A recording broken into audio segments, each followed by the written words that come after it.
merupakan suatu sukacita yang besar jika kita masih bisa berkumpul bersekutu di tempat ini. Saya pagi ini mengucapkan selamat datang, selamat beribadah, dan kita bersukacita pada hari ini kita pun akan dilayani oleh Bapak Pendeta Agus yang merupakan Ketua Sinode kita, yang pagi hari ini didampingi oleh keluarga. Saya mohon bangkit berdiri untuk Ibu maupun kakak dari Pak Agus. Selamat datang Bapak Ibu, selamat beribadah bersama dengan kami. Baik, Bapak Saudara yang terkasih dalam Tuhan, kita semua percaya dan mengakui bahwa tidak ada tempat selain di dalam hadirat Tuhan. Sebab hadirat Tuhan adalah sumber kekuatan dan kemenangan. Pagi hari ini mari kita bersama-sama masuk dalam hadirat Tuhan.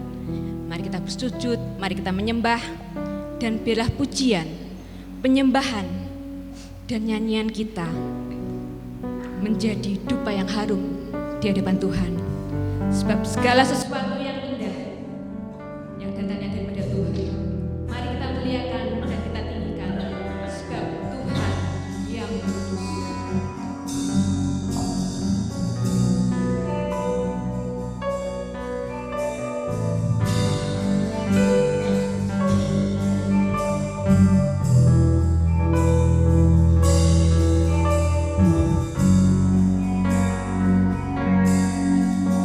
Melihat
Jemaat kekasih Tuhan, datanglah kepada Tuhan dengan hati yang penuh rasa syukur dan hormat.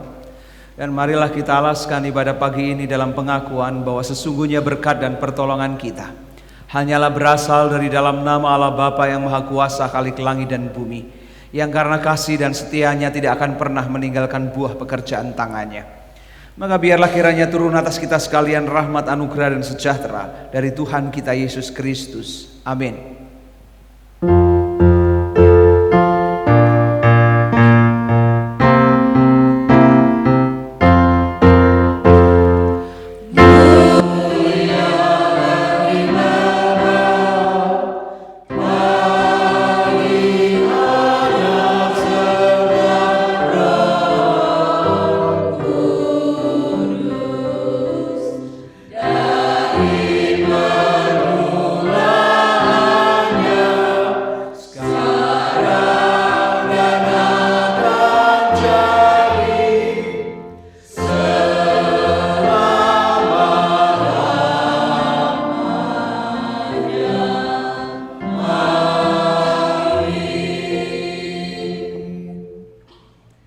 Sebab itu aku mempunyai keyakinan yang kokoh dalam Injil.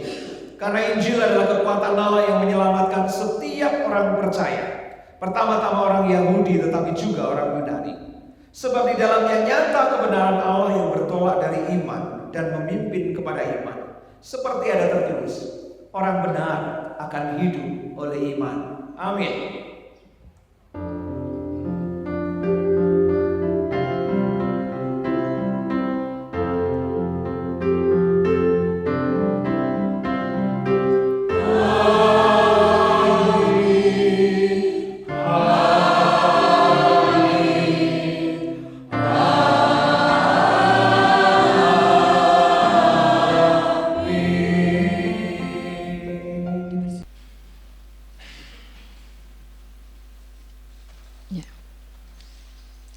Bapak Ibu Saudara yang terkasih, pagi hari ini kita patut mengucap syukur atas kasih Allah yang besar terhadap hidup kita, atas karya keselamatan dan karya pemeliharaan yang senantiasa Allah berikan dan tiada berkesudahan bagi setiap kita.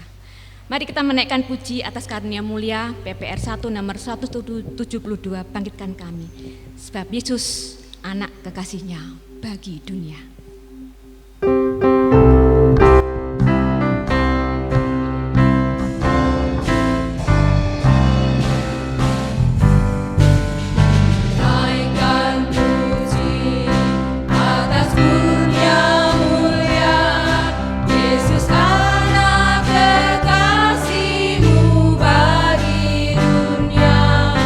Haleluya, bagi Tuhan pimpinku ber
kita tidak hanya akan memuji nama Tuhan, tapi kita akan datang bersimpuh.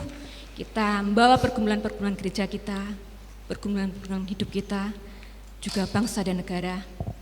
Apapun yang kita lalui, apapun yang akan kita harapkan, kini saatnya kita datang pada sahabat sejati, sahabat yang setia, yang sanggup memberi kesembuhan, yang sanggup memberikan penghiburan dan kekuatan bagi setiap kita.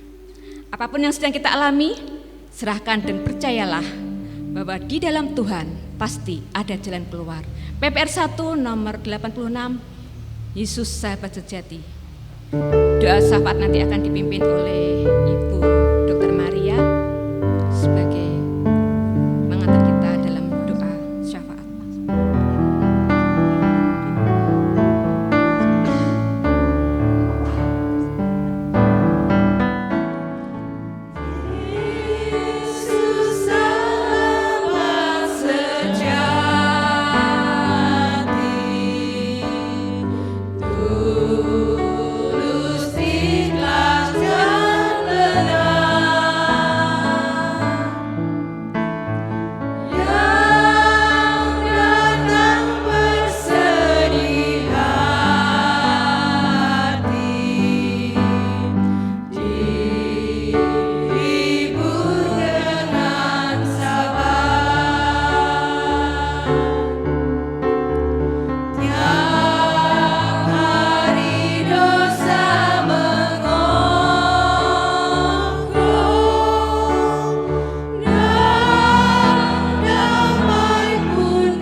Mari kita bersatu hati berdoa menaikkan doa kita kepada Tuhan.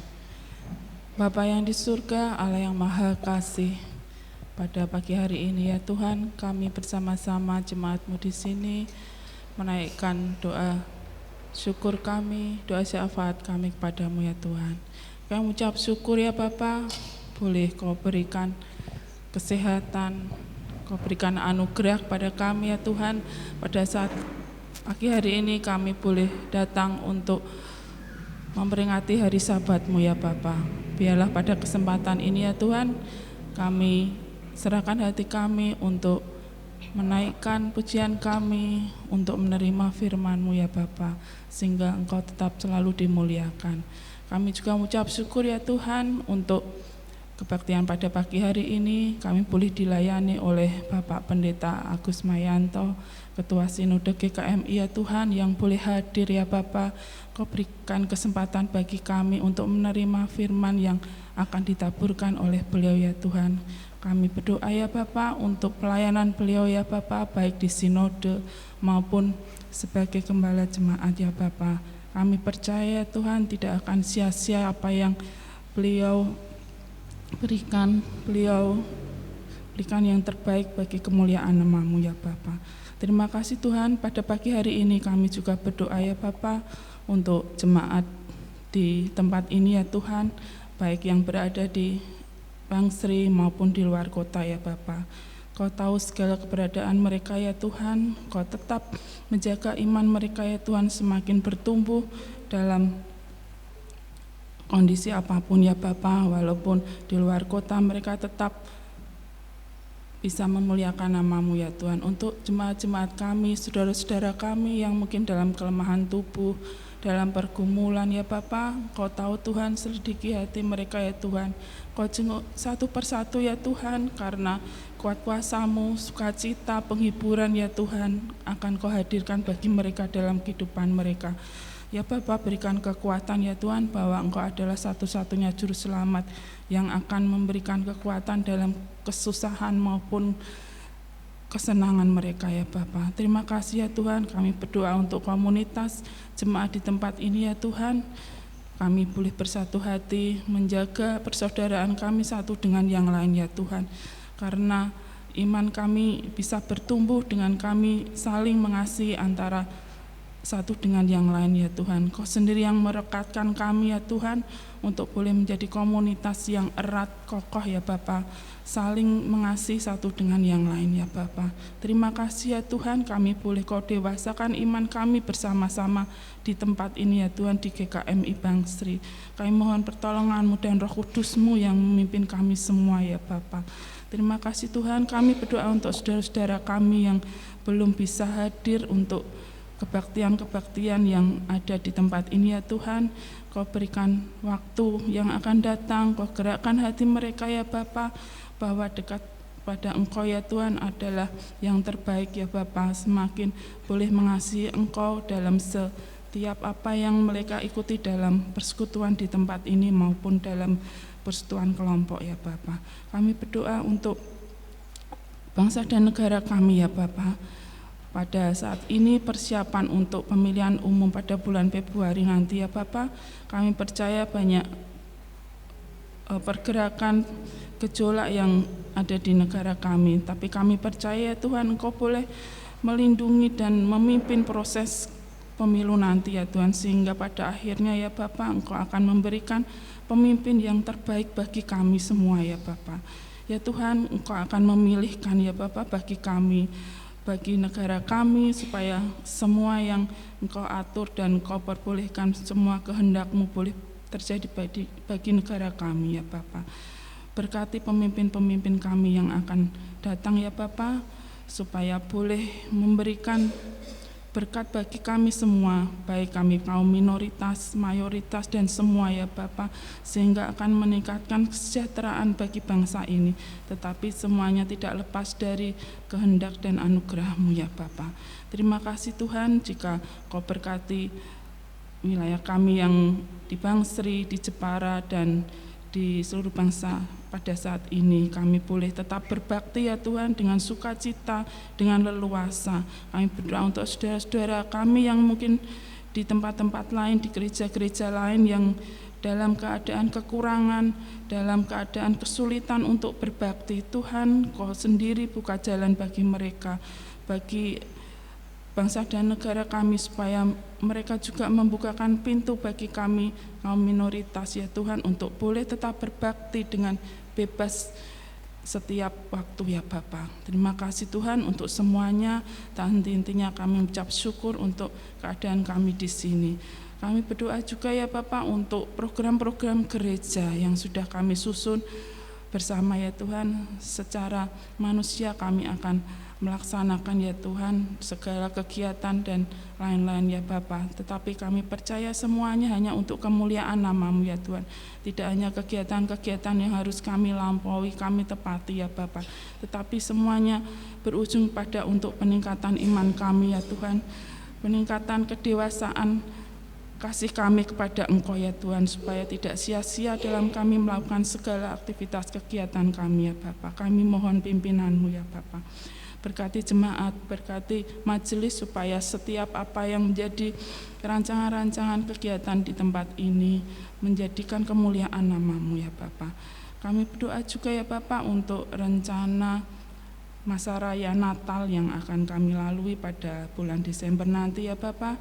Dengan segala keberadaan kami ya Bapa, kami akan menyambut kedatangan-Mu ya Bapa dengan sukacita hati kami ya Tuhan, karena Engkau satu-satunya juru selamat kami ya Tuhan dalam kehidupan kami. Kami percaya ya Bapa, kelahiran-Mu akan memberikan sukacita bagi kehidupan kami ya Bapa, dan kami akan menyambutnya ya Tuhan dengan sukacita, dengan segala persiapan ya Bapa. Kami percaya ya Bapa, Engkau akan memberikan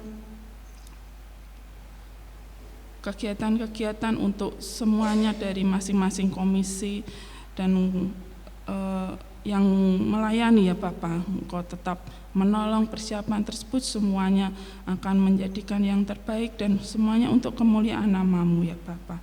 Segala dana, segala upaya kami, segala latihan-latihan kami, Engkau tolong supaya kami tetap bersatu hati hanya untuk kemuliaan nama-Mu. Kami berdoa juga ya Bapak untuk persiapan emeritasi Ibu Pendeta Utari yang masih 7 tahun lagi ya Bapak. Kami percaya, kami membuat rancangan-rancangan untuk 7 tahun lagi ya Bapak untuk emeritasi beliau. Semua persiapan-persiapan kami ya Tuhan, secara manusia kami mungkin tidak bisa melalui ya Bapak, tetapi Engkau tahu segala usaha kami ya Tuhan, semuanya untuk kebaikan ya Bapak, dan kami serahkan sepenuhnya dalam tangan-Mu ya Tuhan untuk persiapan tempat tinggal dan acara serta persiapan pendeta untuk menggantikan Ibu Utari. Terima kasih Tuhan, hanya Engkau yang boleh berkehendak dan berkuasa atas kami ya Bapak. Kami serahkan sepenuhnya dalam kuasa-Mu. Terima kasih Tuhan, kami sudah menyampaikan segala permohonan kami. Kiranya Engkau sendiri yang mendengar, berkehendak dan boleh memberikan kebaikan bagi kami semua. Mari kita lanjutkan dengan doa Bapa kami bersama-sama. Bapa kami yang di surga, dikuduskanlah nama-Mu, datanglah kerajaan-Mu, jadilah kehendak-Mu di bumi seperti di surga. Berikanlah kami pada hari ini makanan kami yang secukupnya, dan ampunilah kami akan kesalahan kami seperti kami mengampuni orang yang bersalah kepada kami. Dan janganlah membawa kami ke dalam pencobaan, tetapi lepaskanlah kami daripada yang jahat. Karena Engkau-lah punya kerajaan dan kuasa dan kemuliaan sampai selama-lamanya. Amin.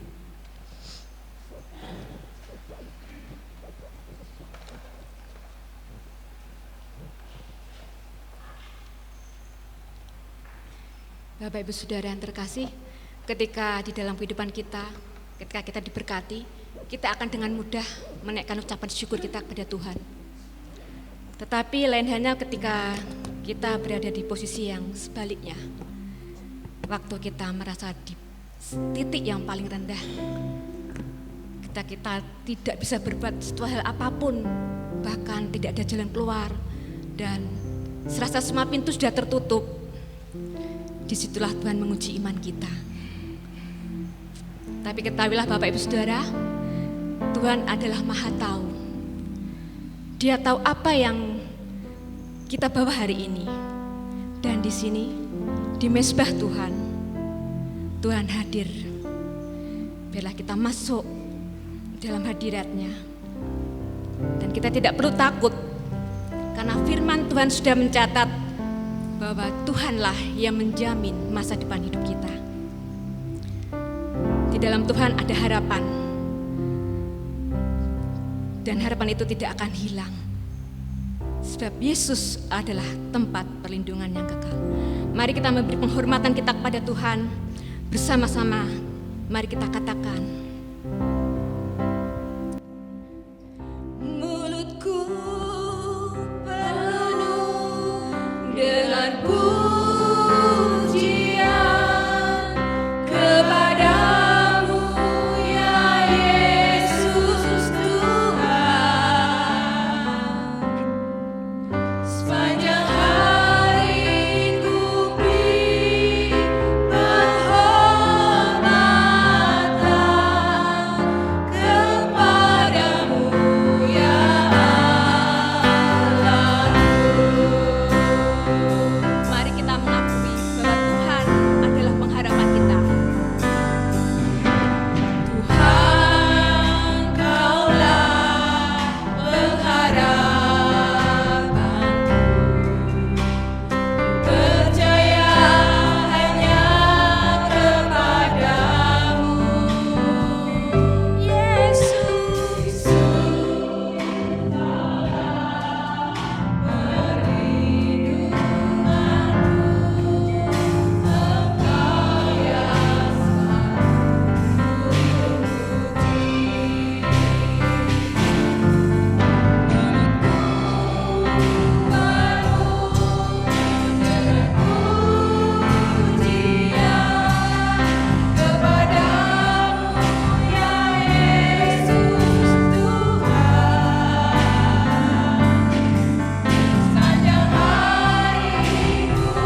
Di dalam nama Tuhan Yesus terpuji-pujilah namamu kekal selama-lamanya. Engkau Allah maha mulia, maha agung, maha ajaib.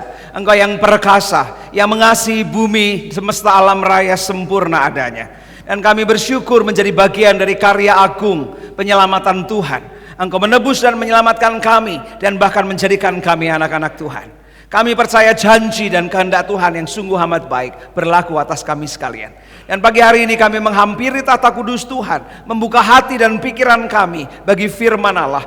Karena manusia bukan hanya hidup dari roti, tetapi setiap firman yang keluar dari mulut Allah. Dan biarlah kiranya roh Tuhan menuntun, memberikan hikmat dan wahyu kepada kami, supaya kami menangkap kehendak Bapa, apa yang baik, apa yang mulia, apa yang memuliakan Allah dan yang sempurna, dan yang mendatangkan damai sejahtera bagi kami semua.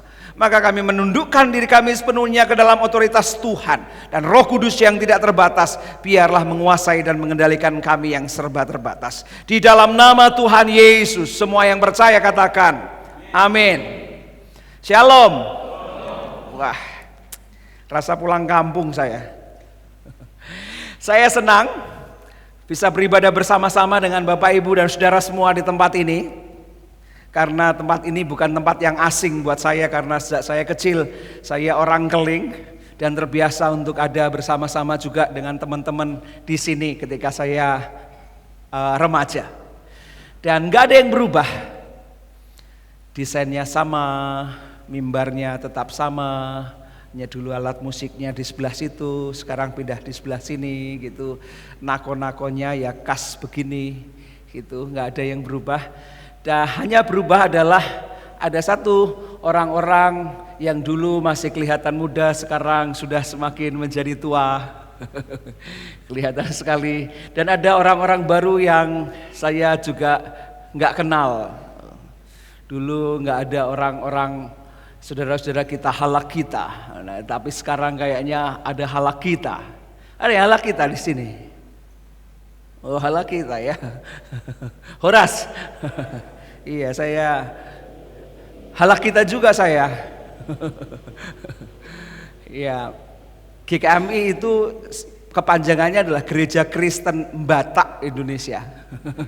Kalau orang Jawa kan bilang Batak itu ada M-nya di depan, di ayun gitu ya. Jadi Gereja Kristen Batak Indonesia. Ya, saya senang berada di sini. Saya membawa salam dari jemaat Tuhan yang ada di GKMI Cempaka Putih, Jakarta. Yang Tuhan percayakan untuk saya gembalakan tahun depan genap 25 tahun. Jadi sudah hampir seperempat abad saya menghabiskan waktu bersama-sama dengan keluarga dan Tuhan di GKMI Cempaka Putih, Jakarta. GKMI tertua di Jakarta. Jadi awalnya dulu ada di GKMI Matraman, lalu kemudian digeser ke arah Cempaka Putih, yang arah timur, lalu yang arah barat GKMI Anugerah. Maka jadilah GKMI yang lain di berbagai tempat. Nah, Cempaka Putih itu adalah GKMI yang ada di Jakarta Pusat bagian timur, berbatasan dengan Jakarta Timur, tapi masih di Jakarta Pusat. Kalau GKMI Anugerah itu Jakarta Pusat bersebelahan dengan Jakarta Barat. Jadi kalau Bapak Ibu ada yang sekitaran Jakarta, atau ada keluarga, atau ada anak, ada saudara-saudara, bisa direkomendasikan untuk berada di GKMI Cempaka Putih. Nah, saya juga membawa salam juga dari rekan-rekan BPH Sinode. Banyak yang titip salam untuk saudara-saudara di GKMI Bangsri. Jadi sejak 2019 saya dipercaya untuk menjadi ketua Sinode sampai 2024. Ternyata tinggal sebentar lagi Pak Dimas ya. Nah, ini tahun depan ternyata sudah periode pertama selesai, dan bersyukur ada banyak pekerjaan Tuhan di tengah-tengah situasi dan kondisi yang gak mudah, tetapi Tuhan kita ajaib. Ada kepastian di tengah ketidakpastian. Ada hal yang pasti bahwa Tuhan pasti menyertai, amin ya. Ada kepastian bahwa Tuhan pasti hadir, walaupun rasanya hidup kita gak bisa kita prediksi. Salah satu yang gak pernah kita bisa prediksi adalah umur. Ada satu yang pasti, kita pasti mati. Tapi tidak ada orang yang tahu kapan kita mati. Tetapi yang penting bukan soal kita matinya kapan, tetapi kalau kita mati kemana. Ya, kalau soal kapan itu kan misterius. Seminggu yang lalu Mas sepupu saya yang tinggal di Melongo situ dipanggil oleh Tuhan dan semua orang kaget. Karena loh, kok mulai sehat kok malah ternyata dipanggil Tuhan. It's okay, karena memang gak ada orang yang pernah tahu. Karena Tuhan sendiri mengatakan bahwa aku datang seperti pencuri. Gak ada pencuri yang lalu kemudian janjian dulu sama tuan rumahnya. Aku engko bengi ning omahmu ya. Ngopo? Meh nyolong. Gak ada. Itu perumpamaan yang menurut saya sangat cocok. Karena apa? Memang Tuhan gak pernah bilang. Bahkan Tuhan Yesus mengatakan bahwa anak gak tahu, hanya Bapa yang tahu, itu otoritasnya. Tapi yang penting adalah bukan soal kapan, tetapi pasti akan datang waktunya. Nah, persiapannya adalah kalau Tuhan datang, kira-kira dia akan berkata kepada kita, wahai hambaku yang baik dan setia, masuklah dalam kebahagiaan Tuhanmu. Atau ketika dia datang, lalu kemudian dia berkata, wahai hamba yang jahat, aku akan memasukkan engkau ke dalam kegelapan yang paling pekat, yang ada hanyalah ratap tangis dan retak gigi. Pilih aja mana? Atau kalau perumpamaan kerajaan Allah yang lain mengatakan, maka sang raja itu akan datang lalu memisahkan domba-domba dari kambing-kambing. Ini yang domba-domba Allah yang masuk kandangnya atau kambing-kambing. Nah, pertanyaannya, kita domba apa kambing? Atau seperti seorang petani yang dikasih perumpamaan bahwa tanaman itu bertumbuh sama-sama, lalang sama gandum gak bisa dipisahin. Ya memang kan, siapa bisa misahin? Ini orang benar sama enggak itu susah sekali. Karena orang bisa menjadi serigala berbulu domba. Lalang sama gandum gak bisa dipisahin. Dan kita kan pengennya begitu sekarang ini. Pisahin yang baik-baik, yang buruk-buruk, yang jahat-jahat, yang benar-benar dipisahin. Tuhan bilang, ojo, kabeh itu bisa hidup sama-sama di dunia ini. Dan gak perlu kita menghakimi, karena apa? Akan ada saatnya. Nanti akan ada saatnya kalau pengusaha atau petani itu datang panen. Rumput ya tetap rumput, gandum ya enggak, tetap gandum. Nah, pertanyaannya, kita termasuk gandum yang dimasukkan ke tempatnya gudangnya Tuhan, atau kita adalah ilalang yang kemudian dibakar? Sederhana. Pendeta nggak bisa menghakimi saudara. Kau itu wedus gitu ya, nggak ada. Atau pendeta lalu kemudian menghakimi bahwa engkau adalah lalang-lalang, nggak bisa. Nah, untungnya nih di dunia ini kalau kita baca Yohanes 3 ayat 17. Yohanes 3 ayat 17 itu bagus. Kalau sekolah minggu di mana-mana itu kan kita suruh ngapalinnya itu kan Yohanes 3 ayat 16. Karena begitu besar kasih Allah akan dunia ini, sehingga ia telah mengaruniakan anaknya yang tunggal, supaya barang siapa yang percaya kepadanya, setiap orang yang percaya kepadanya tidak binasa melainkan beroleh. Senang kan? Yohanes 3 ayat 17 berkata lebih bagus. Ia datang bukan untuk menghakimi, tetapi menyelamatkannya oleh karena dirinya. Bapak Ibu bisa bayangin, kalau Tuhan Yesus saat itu datang, dan datangnya adalah untuk menghakimi. Padahal kalau Tuhan Yesus menghakimi, ketok kabeh. Kita ini kan orang-orang yang pinter kan? Pinter kan kita? Pinter apa? Paling enggak pinter ngapusi, pinter delekke. Saya itu punya anak satu perempuan, anak asuh saya banyak. Kalau di total sekarang hampir 40. Nah, perempuan saya itu ketika TK, suatu hari kami diajak oleh seorang jemaat. Pak Agus datang ke sini. Loh, ngapain? Udah datang aja. Jadi ada satu lahan mau dibangun apartemen. Terus jemaat ini bilang, Bapak pilih ini marketnya, pilih yang mana? Loh, maksudnya? Iya, Bapak pilih yang mana ini? Untuk pensiun, Pak. Gereja maksudnya, pensiun itu udah nyiapin. Oke, iki kok meh tuku omah kok kaya meh tuku kacang, kayak tuku gedang goreng gitu. Akhirnya oke, karena ini gereja itu ulang tahunnya tanggal 17 Maret, saya pilih yang nomor 7, lantai 17, ruangnya nomor 3. Wah, seneng enggak godak-gadik mantuk supaya sah gitu ya, itu miliknya GKMI Cempaka Putih. Nah, lalu akhirnya dibangun. Ada maket-maketnya bagus, dibuatkan contoh-contoh rumah model. Sampai full, ada furniturnya, ada kemudian kopi, tehnya dan lain sebagainya, ada tempat tidurnya. Suatu hari saya bersama anak saya itu pulang dari sekolah jemput, yuk kita lihat rumah contoh. Senang lihat rumah contoh dia. Ketika kami sedang ngobrol dengan marketingnya, anak saya sibuk main sendiri, main di pantry. Di pantry itu dapurnya, dan dapurnya itu ada kopi, teh, gitu-gitu, yang bubuk-bubuk gitu. Lalu kemudian apa yang terjadi? Kami akhirnya pulang. Tiba-tiba anak saya itu diem aja, deketin, gitu. Kami akhirnya pulang. Begitu pulang ditelepon, Bapak, anaknya tadi bikin kacau.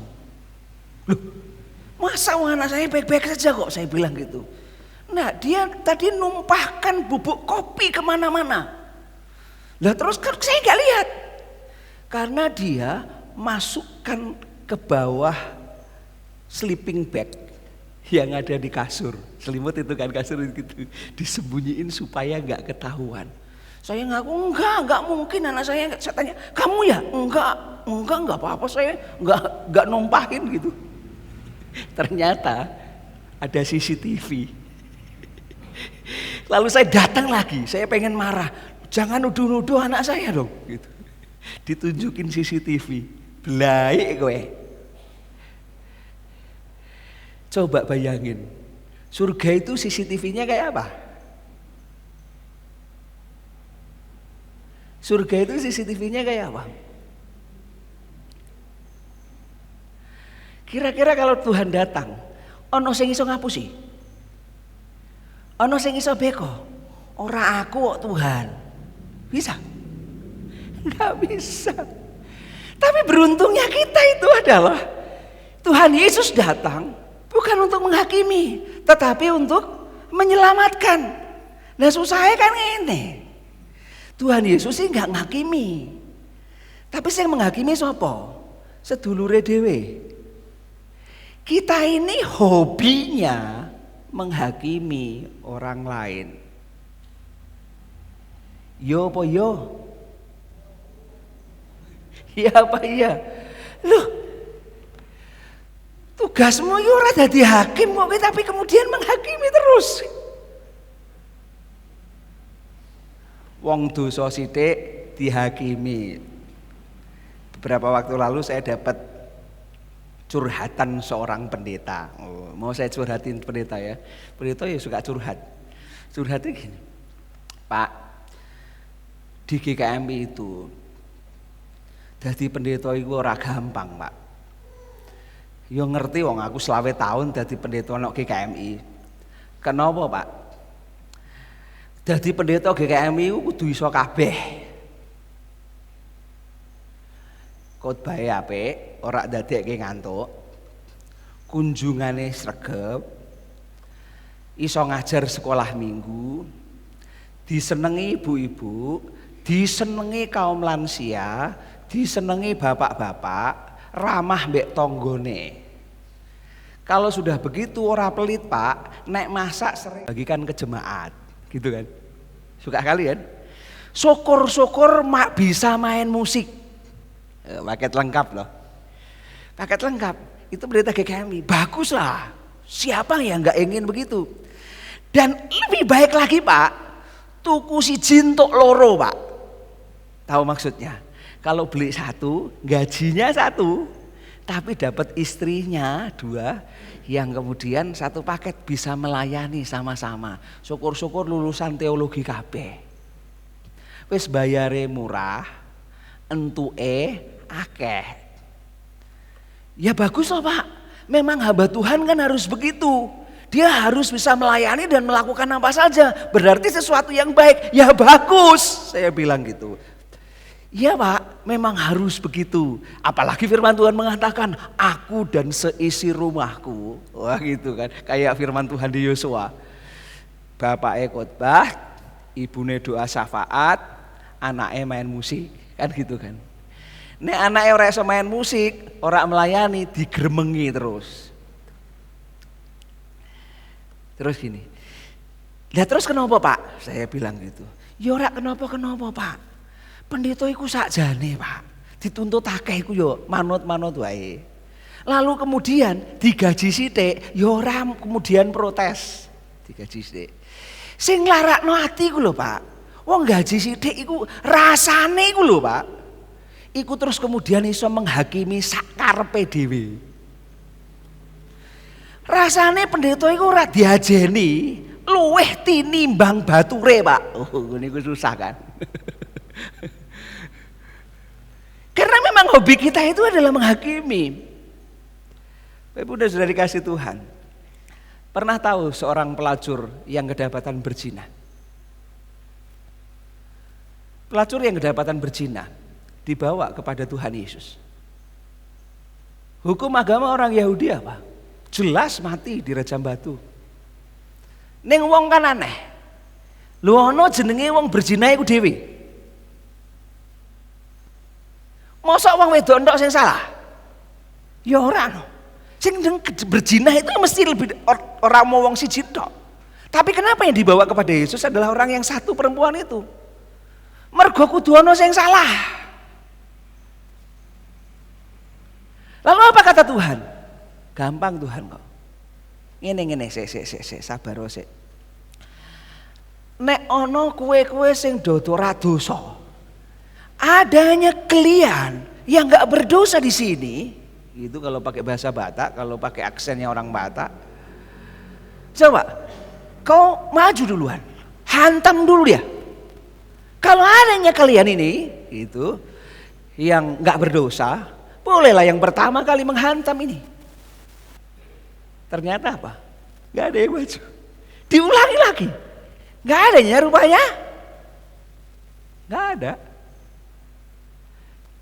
Tapi yang menarik adalah Tuhan Yesus berkata, aku pun enggak menghukummu, pergilah dan jangan berbuat dosa lagi. Gereja ora asik. Kenapa? Karena hanya isinya penghakiman. Sing tuwa menghakimi sing nom. Bocah-bocah nom komitmennya do kurang. Nek main musik mau gembrang-gembreng, rak penak nok kuping. Nek ibadah iku mbok sing kalem, slow. Yang muda enggak mau kalah. Opo kebaktian ning GKM Bang Sri wis isuk jam 6 musike mendayu-dayu ngantuk. Enggak kalah. Majelisnya menghakimi juga jemaatnya. Jemaat itu pasif Pak. Kita itu rasanya melayani terus kita aja. Kalau sudah kita itu ya kepleter kita aja. Jemaat ya pasif gitu Pak. Apalagi kalau dimintain untuk persembahan defisit aja kita yang pusing Pak. Jemaat ya ora kalah. Jadi majelis ngomong nggoda sintok ngono lho. Etoke yo gagah. Ning gak wani bayar harga gitu. Nanti periode berikutnya nggak ada yang mau jadi majelis, karena jadi majelis itu disalahkan, tok gitu. Kira-kira nih, kalau hidup kita isinya adalah penghakiman, nek cah nom sakniki yo, asik ora sih? Asik ora? Kalau jadi anak muda lu dihakimi yang tua-tua itu asik ya? Karena justru dari itu. Kekristenan itu tidak tentang penghakiman, tetapi berbicara tentang kasih karunia anugerah.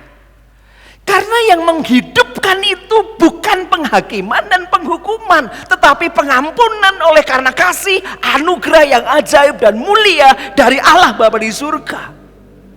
Maka kalau kita bicara tentang kekristenan, jangan salah, kita bukan orang Yahudi yang punya hukum Taurat lalu kemudian hukum itu kita pakai untuk menghakimi orang. Sampai Tuhan Yesus mengatakan bahwa janganlah sampai gajah di depan mata pun gak kelihatan balok di depan mata, kesalahan orang lain yang kecil pun kau lihat pula dari jauh. Pakai kaca pembesar apa kau rupanya? salah dadi wong Kristen. Karena enggak tahu sebenarnya Allah yang kita sembah dan kita percaya itu, apakah hanya Allah yang menjadi hakim atau Tuhan Allah yang penuh kasih karunia, pengampunan dan penyelamatan. Dan Yohanes 3 ayat 17 mengatakan, ia datang bukan untuk menghakimi, tetapi untuk menyelamatkan karena dirinya. Nanti kalau kita baca Yohanes 10. Injil Yohanes itu bagus.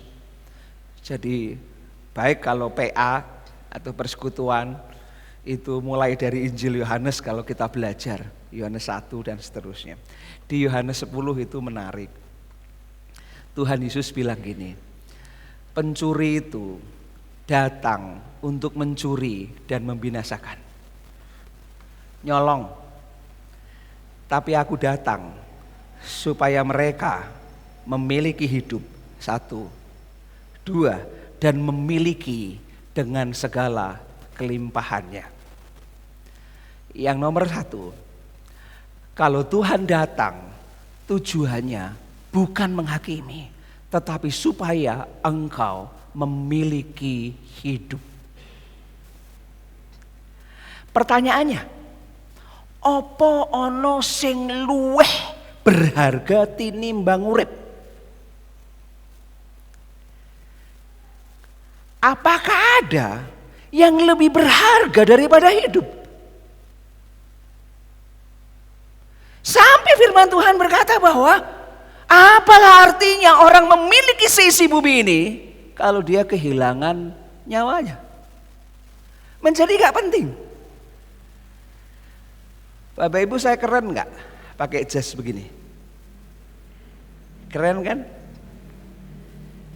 Tapi orang yang mati dalam peti pakai jas juga, kita bilang gak, ih keren gue. Loh, jas iku lho sing ndadekke wong ganteng dadi enggak bernilai. Karena apa? Mati. Seringkali omong itu salah. Enggak melihat ada yang lebih berharga dari apapun juga. Dan yang paling berharga itu Tuhan bilang, aku datang supaya engkau memiliki hidup. Neng yo tidak banyak orang sadar itu. Padahal bis itu loh, tahu bis ya? Bis pariwisata, bis antar kota antar provinsi, tahu loh. Buktinya apa? Kan tulisannya, utamakan selamat. Artinya hidup dan keselamatan itu menjadi yang paling utama dan paling penting. Cuma seringkali orang justru mengejar sing ora penting. Lah sing penting, paling penting ditinggal. Apa itu? Hidup dan keselamatan. Kekristenan, iman di dalam Yesus itu meneguhkan satu hal. Aku gembala yang agung, datang supaya engkau memiliki hidup. Lu ngomong urip ngene lho Bapak Ibu. Saya punya kesaksian. Saya kan lahir di Keling. Tahu di Keling ya? Mas saya itu, ini ya mas saya, itu selisih enggak sampai 1 tahun lah sama saya. Jadi kesundulan gitu. Karena ketika ibu saya habis melahirkan kakak saya, lalu saya kemudian ada di dalam perutnya, itu kan ibu saya bingung. Loh ini kok ono apa iki nek jero wetengku iki? Aku bareng lahir kok ono sing ketoke urip nek jero wetengku ngono. Lalu kan kemudian diperiksakan. Nah ketika diperiksakan itu kan ternyata dokternya bilang, wih medeni iki bu, apa tumor?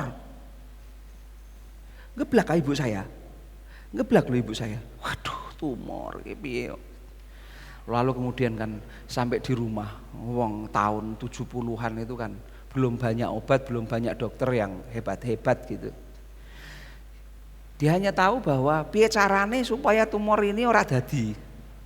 Caranya adalah ya diminumin jamu yang banyak kan, dipijet kan, minum jamu supaya gugur, minum macem-macem lalu dipijit gugur. Gugur enggak makin besar ya. Ibu saya semakin sedih kan. Lalu kemudian kan datang ke Karyadi, diperiksakan. Wah, ini bahaya. Supaya tidak bahaya, lebih cepat dioperasi lebih baik. Tetapi kenyataannya dokternya bilang, Bu ini enggak tumor, iki bayi. Geblak nah ibu saya. Lah iya yo, gue coba nggak geblak gimana toh? Terus kalau zaman anak sekarang, jadi apanya rupanya mau kau? Ku bilangnya tumor, kau pingsan. Ku bilangnya ini anak, pingsan pula kau. Gitu kan. Ya iyalah, pikirannya kan gini. Jabang bayi ini dadi apa? Jadi apa? Sudah mau digugurkan, dipencet-pencet karo-karuan. Iku irunge isih ngene iku isih apik. Kupinge isih utuh iku puji Tuhan. Sikile iso ngadeg ngene puji Tuhan. Matane ora pindah ning ngene iku ya puji Tuhan. Jadi sejak dalam kandungan saya itu udah ditolak. Bukan karena mereka nggak mengasihi. Dan saya melayani banyak orang yang mengalami masalah kepercayaan diri oleh karena punya maksud digugurkan. Dan bahkan punya kepribadian yang ganda. Karena penolakan. Bahkan ada seorang ahli hipnotis. Itu ada seorang yang jadi pasiennya. Dia cerita sama saya bahwa orang ini ngalami seperti kemudian ketika nikah. Dia itu nggak bisa hidup sama suaminya. Dan dia selalu takut terus. Ternyata setelah diruntut-runtut, dia itu memang pernah ketika bayi mau digugurkan oleh orang tuanya. Setelah diberesin secara psikologis selesai loh. Jadi kalau saya itu masih bisa utuh berdiri gini, normal, sehat-sehat saja masih gitu. Ya bukan karena ngopi, itu benar-benar karena anugerah. Nah, seneng kan? Jadi dalam kandungan saya itu sudah digugurkan. Lahir saya 17 Agustus, maka nama kita sama Pak Agus kan Pak? Agus gitu. Cuma lebih keren saya karena saya 17 Agustus Pak pasti bukan 17 kan? Nah, berarti saya lebih Agus daripada Bapak. Nah, 17 Agustus. Gagah enggak orang yang lahir pas 17-an Agustus gitu? Gagah. Precedes. Sukacita? Kupingnya dicekeli loro, matane ya loro, tangane loro, sikile ora telu. Tapi susah, lahirnya Selasa Wage. Kenapa Selasa Wage? Selasa Wage itu hari kelahiran mbah saya. Dalam tradisi Jawa, kalau hari kelahirannya itu sama, tinggal sebagai sebuah keluarga, sing siji mesti dipangan Bathara Kala. Aku iku lho nek wetenge mbokku ya salah. Wis apik-apik lahir 17 Agustus, ya salah mergo Selasa Wage. Saya diapain? Harus dibuang. Jadi saya dimasukkan di ekrak, ditaruh di pinggir jalan, sambil dilihatin, syukur-syukur ada orang yang nemuin. Ada orang yang nemukan saya, namanya Mbah Pupon. Betul ya? Lalu saya dijadikan anak. Saya enggak anaknya bapak ibu saya, karena secara spiritual dan secara culture, saya itu anaknya orang ini. Susah gak sih? Ya wis, gak popo aku ra popo. Sing penting urip. Sekolah Bapak Ibu. Lah saya sama mas saya ini kan unda-undi, kalau dia kelas 2 saya kelas 1, dia kelas 3 saya kelas 2 gitu. Biasanya kalau ada sekolah, mas saya ini ranking 1 terus di SD, saya ranking 2. Bapak ibu saya guru ini. Kowe iki bodoh ora koyo masmu, ranking 1. Mau ranking 2 terus, ranking 1 koyo masmu. Ranking 2 lho salah. Padahal saiki kan anak-anak kita enggak ditanya ranking berapa. Abangmu piro nang? Sing ditakoni abangnya piro. Enggak ranking 2. Kalau lomba-lomba ya dia yang ikut. Saya enggak, wong saya hanya pelengkap saja kok. Ranking 2 di dalam perut salah, ditolak, keluar salah dibuang, sekolah pun salah digobloke. Sudah bisa bayangkan Apa yang terjadi? Saya ini menjadi orang yang nggak pede.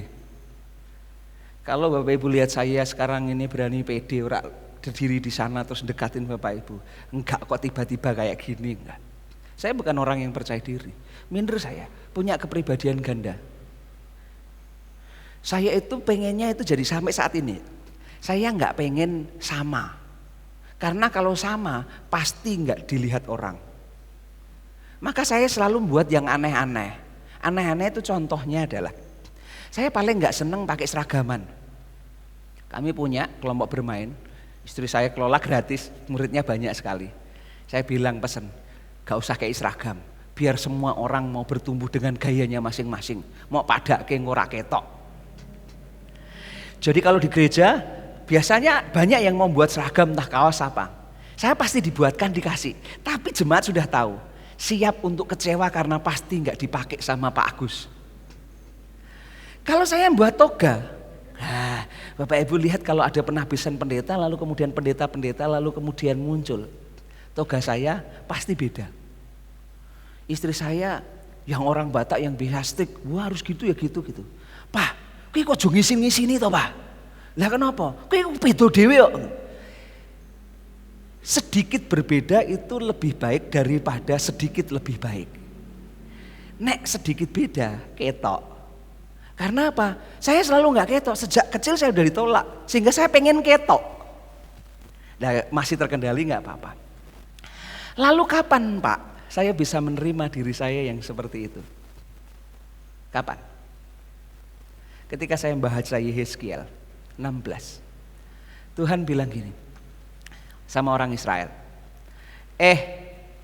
Orang Israel, kowe aja do gedean sirah. Ngrumangsani ngono lho. Kowe iku sapa? Aja uripmu sak karepmu dhewe. Mergo kowe ora ngrumangsani uripmu. Gitu bahasane gampang. Saya terjemahkan. Siapa yang rupanya kau? Kok keras kepala kau? Sombong kali kau rupanya. Gitu. Nggak taunya kau siapa sebenarnya. Bapakmu, mamakmu. Nah, bapakmu orang Amori, makmu orang Het.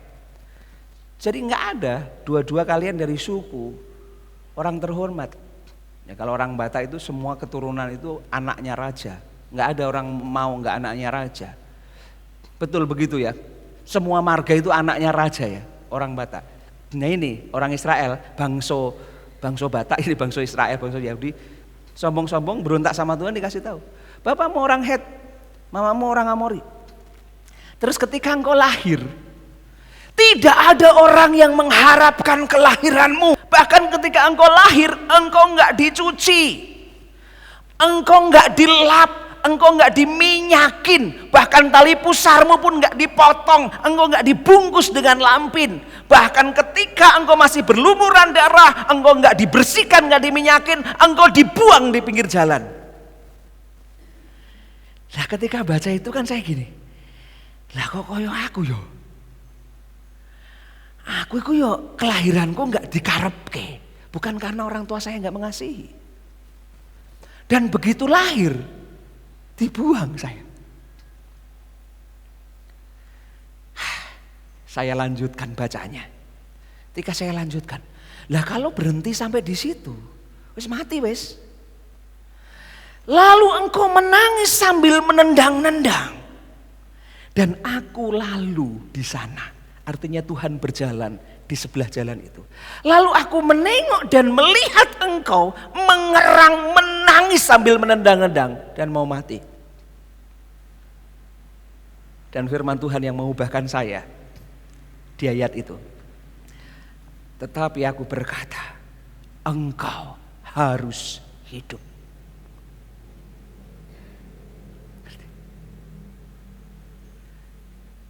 Keajaiban kasih karunia itu adalah telunjuk Tuhan kepada masing-masing kita. Apapun keberadaanmu, bahkan engkau tertolak dan menurut dunia dan bahkan dirimu, engkau enggak berharga dan istimewa. Tapi cukup perkataan Tuhan yang mengubahkan engkau.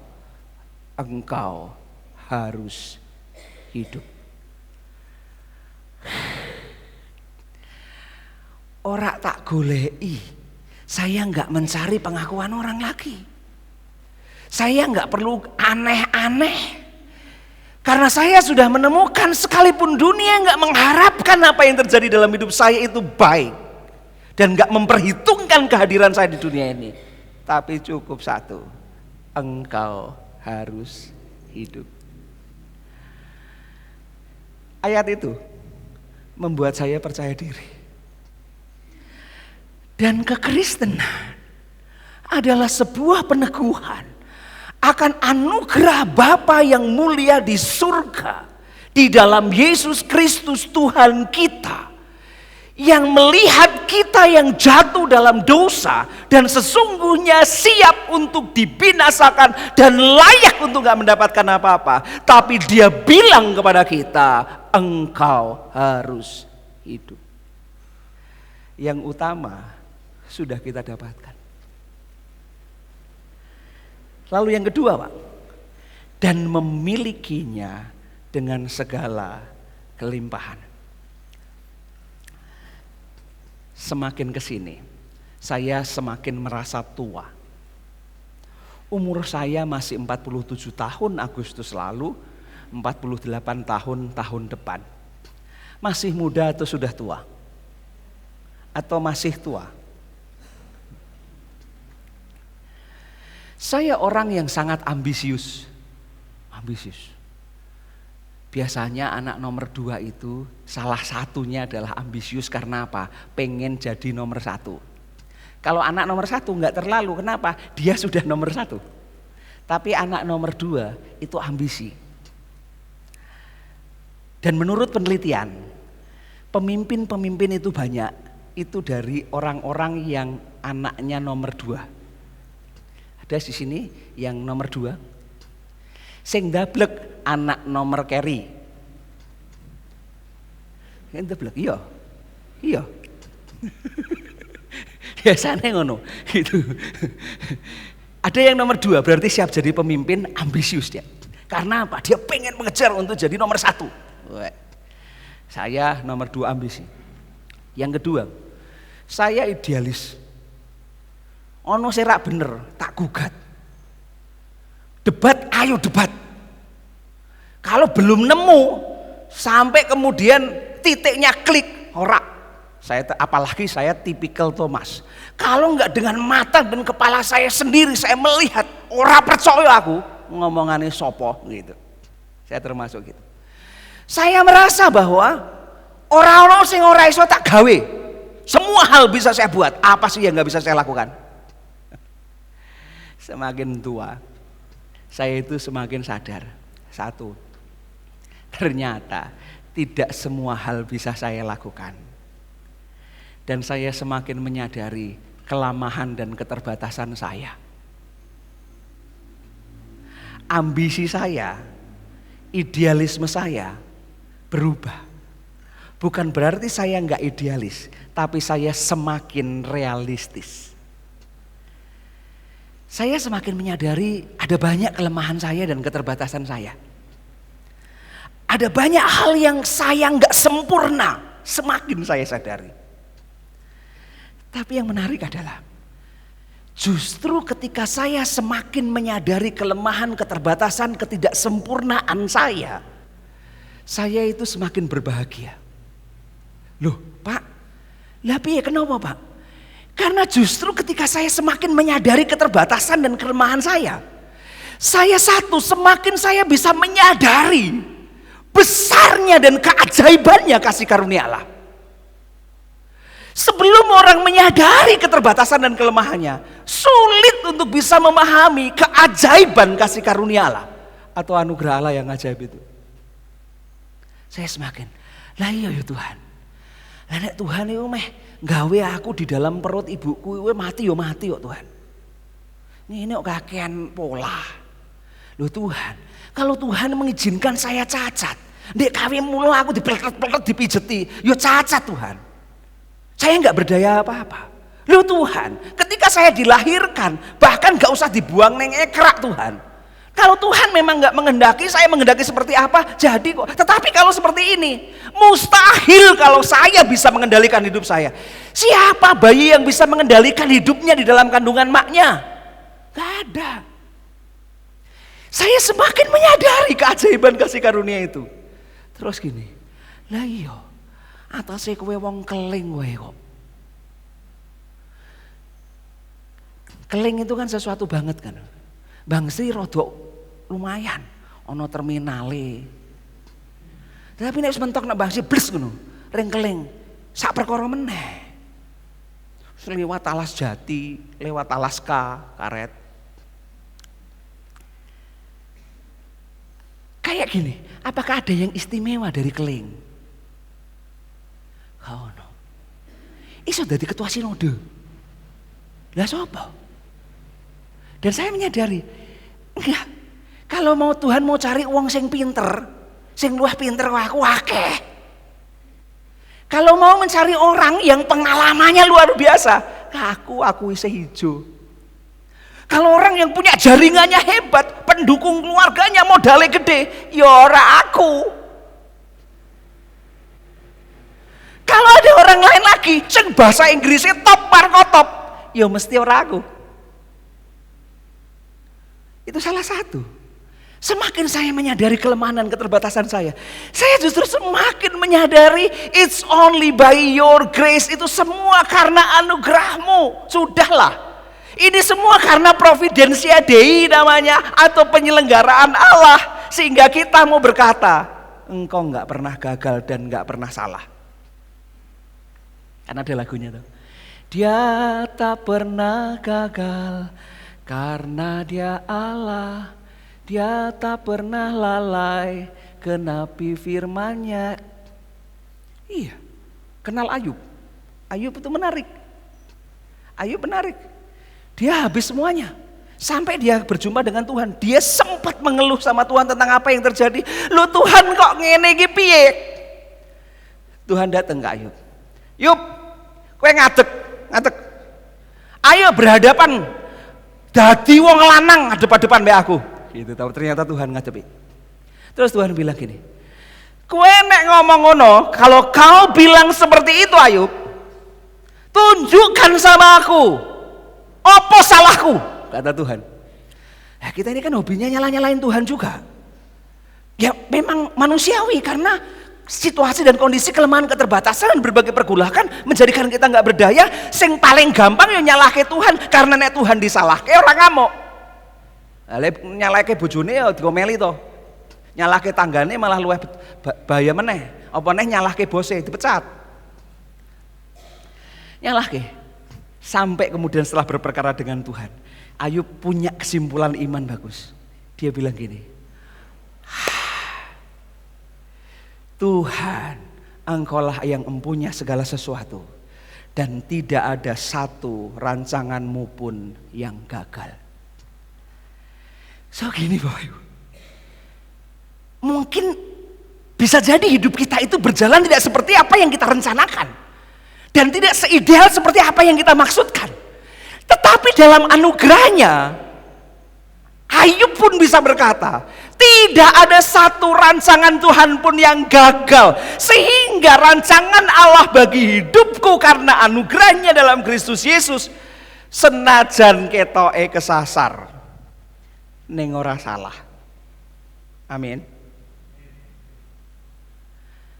Itu yang nomor satu, saya menyadari besarnya anugerah Tuhan melampaui keterbatasan saya. Yang kedua, saya itu semakin menyadari kebaikan orang-orang yang ada di sekeliling saya. Saya sering kali bilang, ada orang-orang tanya sama saya ini, pendeta-pendeta yang masih muda, Pak Agus, resepe apa toh Pak? Kok awet yang cempaka putih? Wes 20 tahun. Terus saya bilang gini, terus menurutmu apa? Siji Pak, lah mergo Pak Agus pinter kok. Ya wes lah karepmu. Loro, khotbah Pak Agus mesti apik. Biasane nek pendetane khotbah apik disenengi karo jemaate. Ya wes karepmu. Terus saya bilang gini, salah kabeh. Loh terus Pak, yang betul apa Pak? Saya itu awet di Cempaka Putih bukan karena jemaat Cempaka Putih itu menerima kehebatan dan kebisaan saya, tetapi justru karena mereka menerima kelemahan dan keterbatasan saya. Nah soal kelebihan mana orang usah dirembuk, tetapi seringkali orang gak bisa menerima orang lain. Kenapa? Karena keterbatasan dan kelemahannya. Jadi kalau kita bisa bertahan dalam rumah tangga, coba cek deh, tanyain lagi. Kalau yang sudah menikah, ditanyain, loh kowe kok mau kok iso seneng mbek bapak kenapa toh? Karena papa, karena papa ganteng, karena papa hebat. Kalau sudah menikah sekian, ora ketok gantengnya meneh. Sing ketok eleke. Tapi kenapa bisa bertahan? Karena bisa menerima kelemahannya. Bukan karena masih bernostalgia dengan kelebihannya. Jadi kalau rumah tangga itu mau bertahan salah satunya adalah justru bisa menerima kelemahannya. Termasuk saya awet di Cempaka Putih, saya bilang karena majelis dan jemaat itu yang paling kenal kelemahan dan keterbatasan saya, mereka mengasihi dan menerima saya dengan tulus. Dan semakin saya sadar kelemahan saya semakin sadar bahwa hidup saya tidak sendiri. Ada orang-orang yang mengelilingi sehingga saya bisa menghargai Bapak Ibu. Gini loh saya pergi ke ya kan, gini kan saya harus syukuri. Coba bayangkan, kita seringkali nggak mensyukuri dan nggak merasa bahwa kan saya nggak bisa ngambil sendiri. Kalau saya ngambil sendiri kan nanti habis, pulang semua. Nah ini diambilkan, terima kasih ya. Gini nih loh, ini namanya kelebihannya mencukupkan kekurangan saya. Dan kelebihan saya waktu khotbah yang lama ini mencukupkan kebosanan Bapak Ibu semua. Saya minum dulu ya. Nah ada orang-orang yang pekanya kayak gini, seringkali kita nggak apresiasi. Ora ketok kan? Sing ketok apa? Eleke terus. Apiye dadi ora ketok. Yang ketiga, semakin saya menyadari kelemahan dan keterbatasan saya itu semakin bisa menghargai orang yang lemah dan orang yang jatuh. Karena gini kan, nek dekne iku tiba, aku yo iso tiba. Nek dekne iku iso ngantuk, aku yo iso ngantuk. Nek dekne iku males, aku yo kadang males.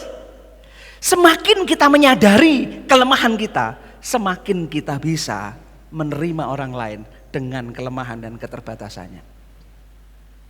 Ya kayak Pak Dimas gitulah misalnya, jenggotnya kayak gitu. Buat saya kan gak asik ya. Oh jenggot kok gitu tuh. Jenggotnya itu kelebihan jenggot. Mudah aja, nggak usah hanya gara-gara jenggot lalu kemudian kita berbeda, lalu kemudian kita ele-elan. Nggak apa-apa. Firman Tuhan mengatakan kok kelebihannya mencukupkan kekuranganmu supaya kelebihanmu mencukupkan kekurangan mereka sehingga ada keseimbangan. Yo wes ono kelemahannya, ono kelebihannya biasa wae to. Mosok wong kan kudu lebih kabeh. Sesimpel itu. Apa yang membuat semuanya itu terjadi? Engkau tahu yang namanya anugerah Allah. Saya semakin kesini, semakin sadar lemah, tetapi semakin berbahagia. Tadi malam saya ketemu dengan anak-anak muda. Ada yang tadi malam datang. Salah satu anak-anak muda itu, terutama yang perempuan-perempuan, itu mengalami ketertekanan 2 kali lipat daripada anak laki-laki. Kalau dolanan medsos, Instagram, yang tua-tua nggak usah dipikirin. Pokoknya sing handphone itu loh. Kan kalian dolanannya handphone aja gitu kan. Nah di satu sisi itu anak-anak muda seneng karena terhubung dengan teman-temannya, bisa berekspresi, bisa melihat dari mana-mana temannya lagi ngapain di mana, pakai baju apa, pakai aktivitas apa. Tapi anak-anak muda justru dengan medsos itu banyak ngalami ketertekanan karena apa? Banding ke DWE dengan orang lain. Ndeloki koncone yang lagi senang keluar negeri. Iku kok dolane kok ning luar negeri terus. Aku kok ning terminal Bang Sri. Susah. Iku kok koncoku foto burine Monas. Lah aku kok Masjid Jami Bang Sri. Jangan berpikir nggak tertekan loh. Ada temennya putih walaupun nganggo filter. Terus ngilo, aku kok rasanya putih kaya ngono ya. Semakin tertekan. Kenapa? Banding-bandingke. Itu yang menjadikan anak-anak kita generasi hari ini banyak ngalami tekanan mental dan bahkan sampai bunuh diri. Yang terakhir itu di Surabaya, itu anaknya orang kaya, pinter, tinggalnya di apartemen bagus, pegang mobil sendiri, piaraannya anjing pun anjing mahal, ya cantik. Kenapa bunuh diri? Minum hirup hidrogen di mobil. Kenapa? Suratnya sederhana. Aku kok rasanya nggak berharga ya. Apakah bisa membahagiakan orang tuaku atau enggak? Aku nanti ada orang yang suka sama aku enggak ya? Aku nanti punya suami enggak ya? Aduh mentoh. Padahal dia menurut umum dia cantik-cantik saja. Jadi ukurannya ternyata kenapa? Karena dibanding-bandingin sehingga merasa nggak sempurna. Dan ketika merasa nggak sempurna itu, wes berakhir dunia ini. Saya seringkali hari-hari ini mulai dari beberapa tahun lalu selalu proklamasi. Ora sempurna ora apa-apa. Keluargaku ora sempurna, emang ono keluarga sing sempurna. Usahaku ora sempurna, Pak. Loh emang ono usaha sing sempurna? Wajahku ya ora sempurna, Pak. Emang ono wajah sing sempurna kaya apa? Pernah dibuat penelitian kan? Dibuat survei. Menurutmu hidung yang bikin orang ganteng atau cantik seperti apa? Sing kaya ngene dicomot. Matane sing menurutmu ganteng ambek cantik iku kaya apa? Sing sayu-sayu redup piye ngono, comot. Sing pipine piye ya aja sing kaya Pak Agus ngono to, sing rada tiru sithik. Terus piye dagune sing cine ku rada dawa sithik ngono, Pak. Terus irunge sing kaya apa? Ya aja sing kaya betet ngono to, Pak. Gitu. Ya wis dikumpulno kabeh. Bar dikumpulno kabeh didadekke siji. Irunge sing seperti diharapkan, matanya seperti diharapkan, semuanya seperti diharapkan. Hasilnya apa? Medeni. Iya. Apa yang kita anggap dan kita lihat seolah-olah perfect, enggak ada. Enggak apa-apa, enggak sempurna. Karena kekristenan bukan bicara tentang kesempurnaan dan kehebatan. Tetapi bicara soal apa? Kita yang lemah, kita yang terbatas, kita yang berdosa, kita yang jatuh, kita yang hancur ini dipeluk oleh kasih Allah yang sempurna. Yang sempurna itu kasih Bapa yang memeluk kita yang gak sempurna ini. Jadi nggak usah tertekan kalau kita nggak sempurna. Karena apa? Nah, satu lagi. Bapak Ibu pernah kenal Rasul Paulus? Rasul Paulus itu top markotop. Alkitab kita Perjanjian Baru 2/3 yang nulis Rasul Paulus. Sampai saudara-saudara kita umat muslim banyak yang ngomong bahwa Kristen itu agama ciptaannya Paulus, bukan Yesus. Ya memang Tuhan Yesus kan enggak datang untuk menciptakan agama, tetapi datang untuk menebus dan menyelamatkan kita. Sing gawe Paulus berarti hebat kan? Dia menginjili itu sampai kemana-mana, sampai Asia, sampai Eropa. Dia yang nginjilin, banyak gereja-gereja tumbuh di sana. Pinter nggak Pak? Orang mau pinter, ampuh. Kilo. Sapu tangannya dibuat keroyokan. Mergo apa? Setan itu kenal sama dia. Ada anak-anak sekewa. Lih, kowe iku sapa? Kristus aku tahu.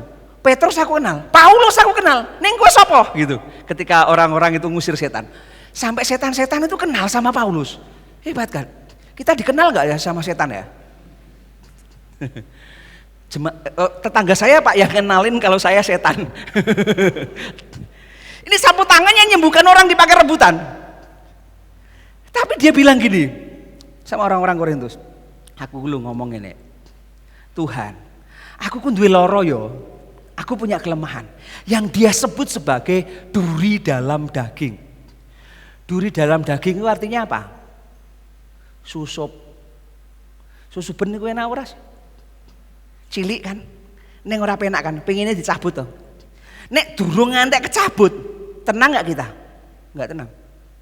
Dia bilang, "Tuhan, wong iki muk cilik kok, susup entok, duri dalam daging. Cabutlah." Lah nek saiki bandeng iso dicabut durine. Mosok nyabut duri dalam daging enggak?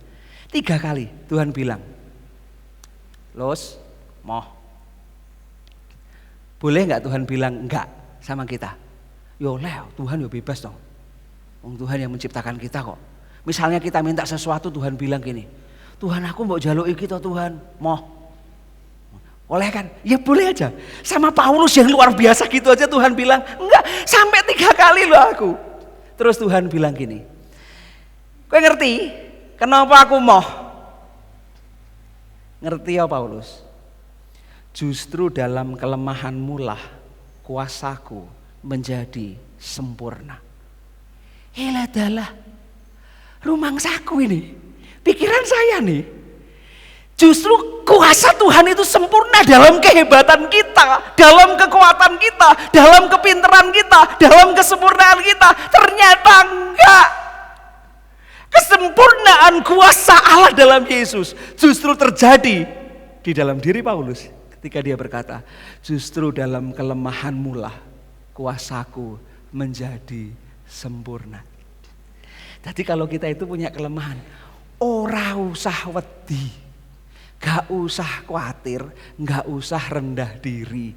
Karena ayat firman Tuhan tegas dan jelas berkata kepada Paulus dan juga kepada kita, gak apa-apa, gak sempurna. Karena dalam kelemahanmu lah kuasaku menjadi sempurna.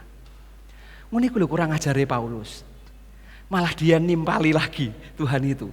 Dia bilang gini, mulakno kowe do ngerti toh. Malah aku justru sekarang bermegah dalam kelemahanku. Aku seneng nek aku ngalami banyak pergumulan dan penderitaan. Karena dari situlah aku semakin merasakan kuasa Allah yang sempurna itu dalam hidupku. Weleh, iman kok kayak begitu ya. Kenapa? Karena kekristenan bukan tentang kekuatanmu, tetapi tentang anugerah Allah. Nek anugerah itu diberikan bukan karena prestasimu, tetapi karena kemurahan Bapa kita yang mulia. Amin. Amin. Hati kita jadi besar atau enggak? Apa ngene? Aduh Pak, aku ora duwe apa-apa. Aduh Pak, aku ngene. Enggak. Sekarang enggak. Gak penting. Sampai saya bilang sama anak-anak muda, ojo wedi, gak apa-apa gak sempurna. Kenapa Pak? Karena engkau berharga dan istimewa, aku mengasihimu. Jadi kita pulang ya, dengan keyakinan apa? Aku ternyata berharga dan istimewa dan dikasihi oleh Tuhan. Jadi ora usah pun bunuh diri. Ono yang bermaksud bunuh diri? Aduh men Pak, bunuh diri Pak. Ora Pak, paling cuma bersungut-sungut wae. Amin ya. Kita sebut sama-sama, ikuti saya. Dalam kelemahanku, kuasa Tuhan sempurna. Kita berdoa.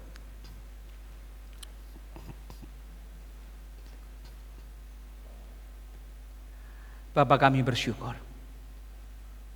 Anugerah Bapa ajaib dan mulia bagi kami.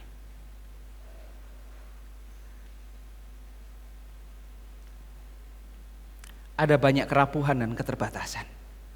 Dan Engkau tidak menghukum kami. Karena Engkau datang bukan untuk menghakimi, tetapi untuk menyelamatkan. Engkau datang supaya kami memperoleh hidup dan memperolehnya dalam kelimpahan. Kami membuka diri kepada Tuhan. Kuasalah hidup kami sepenuhnya, supaya Roh Kudus menuntun kami hidup sebagai orang-orang benar yang hidup oleh karena iman. Kami merendahkan diri. Kami memerlukan Engkau lebih dari apapun juga.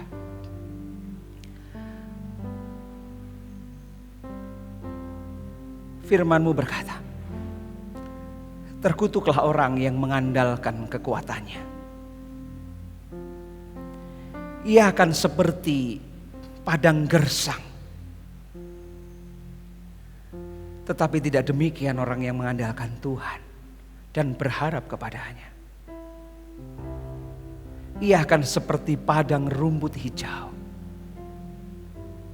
yang tinggal di dekat perairan, yang bertumbuh dan akar-akarnya ada di batang air. Ia tetap segar dan menghasilkan buah pada musimnya. Kami mau dekat dengan Engkau ya Tuhan, karena hanya dekat dengan Allah kami tenang.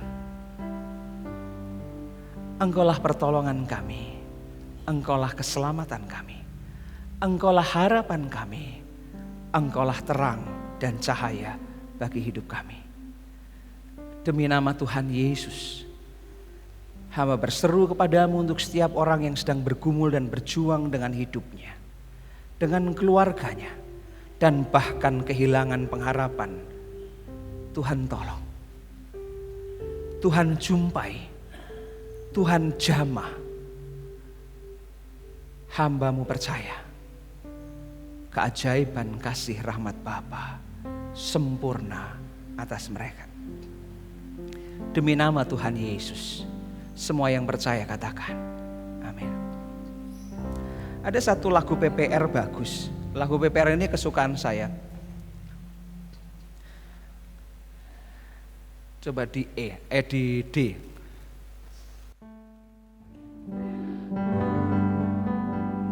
D itu ya. Ku heran akan karunia Tuhan yang indah itu bagiku, dan karena kasih menebus aku seorang jahat dan setru. Hanya inilah aku tahu, Yesuslah Tuhan yang Maha Kuasa, yang akan menyempurnakan dalam aku maksudnya. Bagus ya lagu itu, yuk kita nyanyi. Ku heran akan karunia Tuhan yang indah itu bagiku, dan karena kasih menembus aku seorang jahat dan setu. Hanya inilah aku tahu, hanya inilah aku tahu, Yesuslah Tuhan yang Maha Kuasa, yang akan menyempurnakan dalam aku maksudnya. Hanya inilah aku tahu, Yesuslah Tuhan yang Maha Kuasa, yang akan menyempurnakan dalam aku maksudnya. Bersama-sama, hanya inilah aku tahu, Yesuslah Tuhan yang Maha Kuasa, yang akan menyempurnakan dalam aku maksudnya. Ingat, penebusmu, Dia yang membuat kesempurnaan itu. Amin.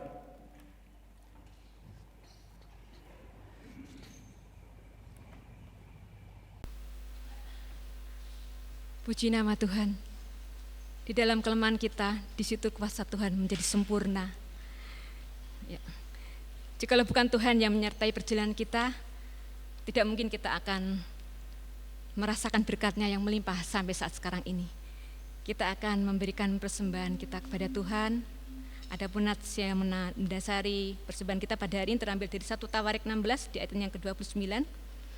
Berilah kepada Tuhan kemuliaan namanya. Bawalah persembahan dan masuklah menghadap Dia. Sujudlah menyembah kepada Tuhan dengan berhiaskan kekudusan. Saya menjemput Bapak Ibu Saudara untuk bangkit berdiri, kita akan berdoa dan petugas kolektan bisa maju ke depan.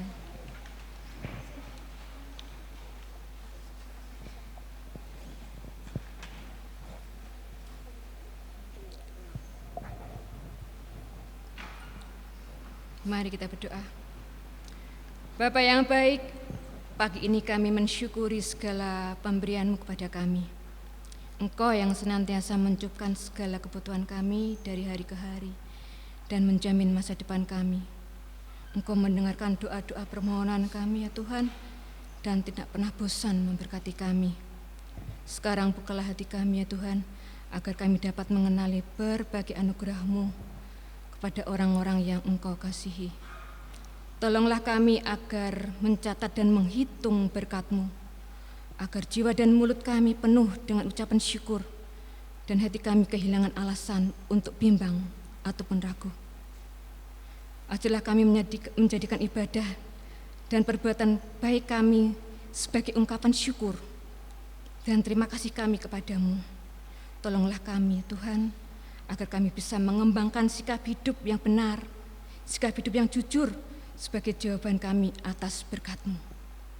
Dan saat ini kami menyerahkan sebagian dari berkat-Mu itu Tuhan, sebagai tanda syukur dan terima kasih kepada kami kepada Engkau. Terimalah persembahan kami dan sucikan serta kuduskanlah, agar dipergunakan oleh pekerjaan-Mu di tempat ini sebagai perluasan kerajaan-Mu di dunia ini. Terima kasih Allah, terima kasih. Kami menyerahkan persembahan kami di dalam nama Tuhan Yesus. Amin. Dipersilakan duduk kembali. Persembahan akan diiringi dengan instrumental ya.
Penghujung ibadah kita pagi hari ini, mari kita bersama-sama menghidupi firman yang telah kita dengar.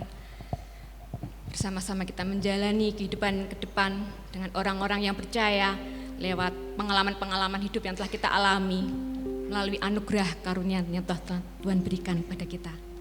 Lewat kasih-Nya yang terus, mari kita usahakan agar bisa dirasakan banyak orang-orang di sekeliling kita terutama, agar nama Tuhan dipermuliakan karena ada kasih yang besar, yang selalu ada keajaiban demi keajaiban bagi kita. Dan pengharapan di dalam Tuhan tidak pernah mengecewakan. Itu yang harus Bapak, Ibu, Saudara, dan saya garis bawahi. Ingat dan ingat, ingat akan kasih Tuhan. Kita akan pujikan pujian ini.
Sebagai murid-murid Kristus, orang-orang percaya, jemaat Mennonite, marilah kita mengikrarkan komitmen kemuridan kita.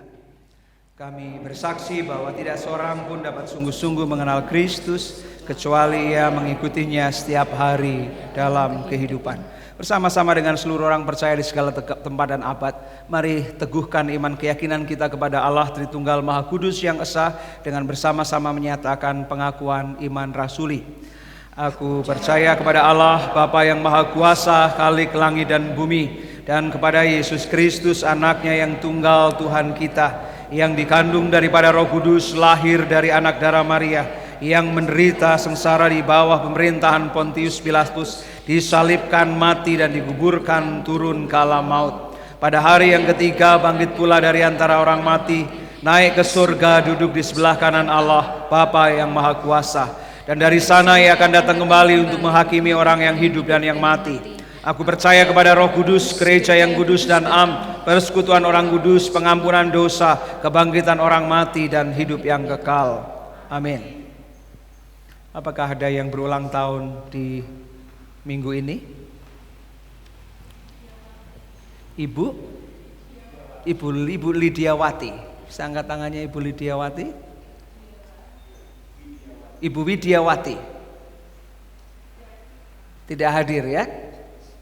Ya, kita doakan bersama-sama. Bapa, kami merendahkan diri, menaikkan syukur dan hormat kami kepadamu, sebab Engkaulah pemilik kehidupan. Bersama-sama dengan Ibu Widiawati yang tidak bersama-sama dengan kami mensyukuri waktu-waktu hidup kami. Kami mensyukuri kesempatan yang Tuhan masih karuniakan atas kami. Sekaligus kami mensyukuri kebaikan dan kemurahan Allah yang telah menyelamatkan dan memelihara hidup kami. Inilah kekuatan dan pengharapan kami. Sebagaimana firman-Mu katakan atas kami semua, sekali-kali aku tidak akan pernah meninggalkan Engkau, sekali-kali pun tidak. Demikianlah Engkau akan menyertai kami semua sepanjang umur kami, bersama-sama dengan seisi rumah kami, bersama-sama dengan usaha pekerjaan kami, diberkati oleh Tuhan, dicukupkan oleh Tuhan segala apa yang kami perlukan, dilimpahkan rahmat Bapa yang mulia atas hidup kami, sehingga olehnya Tuhan dimuliakan, sekaligus banyak orang mendapatkan berkat Tuhan dari hidup kami. Kami terus percayakan keluarga demi keluarga, pribadi demi pribadi, siapapun juga yang ada di gereja Tuhan di tempat ini.